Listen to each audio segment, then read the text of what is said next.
about trafficking. The unit was called Vice back then. So Yep. Vice was, misdemeanor prostitution, a little bit of undercover work. It was separate from the drug guys. We have our own drug enforcement bureau portion of Phoenix Police Department, so they have their undercover. So it was really just prostitution, but it didn't really evolve into what it is today until later.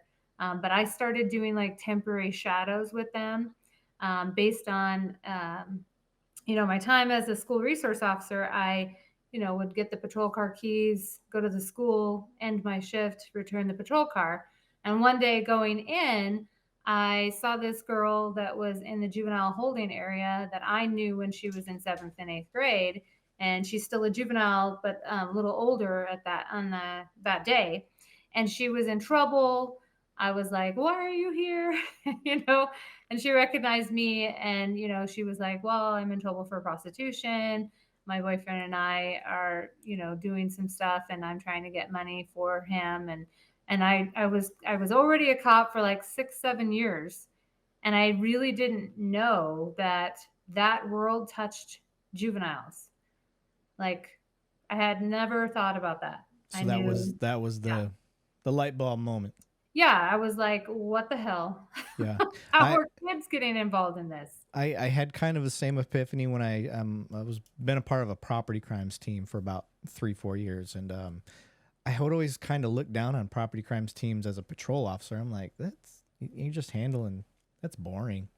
And just I discovered it's on the cusp of everything. It's on the cusp of homicide, on the cusp of gang and human trafficking and all of the, pedophilia crap and all that. It's kind of a jack of all trades. It's a utility team, and the light bulb moment for me was when we're working with we're going after a crew, air quotes for Mhm. those just listening, um, of car thieves, and three of them are 12 years old.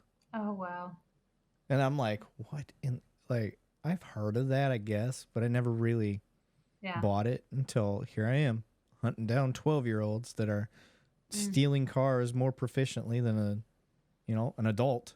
So, yeah, but just like you said though, you stumble into these calls, you jack up a guy that just burglarized the house. There's a female in the car. You start talking to her. You find out that he's also using her to sell her for sex, and had her for years when she was a juvenile.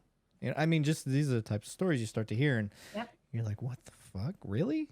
Like, how Yeah. does that happen? I never put two and two together until I really started um, uh, studying it. When I went for my master's degree, human trafficking was a big topic.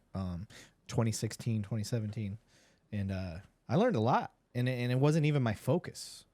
Criminology in general was the focus, but the stuff that I was learning about the human trafficking, that's why I'm glad I ran into you. I've been Yeah. wanting an expert. I haven't Oh, found good. an expert, so I've gotten people that touch around it, but not some, like you said, like vice guys that work prostitution and stuff like that. But you're going to be able to give good insight. So Yeah. you have this epiphany moment with this juvenile. Now, is that what was that what stemmed you like looking into starting to look for vice? I guess it would be. Yeah. So it was kind of around that same time I got asked to be a decoy, posing as a prostitute working the side of the street What was your in name? Phoenix. I have lots of names: Sunshine, Okay. Candy. Okay, I see both of Yeah. those. Uh Okay. huh. Yeah. Lots Now, of stage names. now, did you give yourself those names, or were these picked by the Sarge or something? No, we gave ourselves those names. Yeah. Yeah. Okay. So Yeah. I want for any officers out there that they're looking to get into this type of work.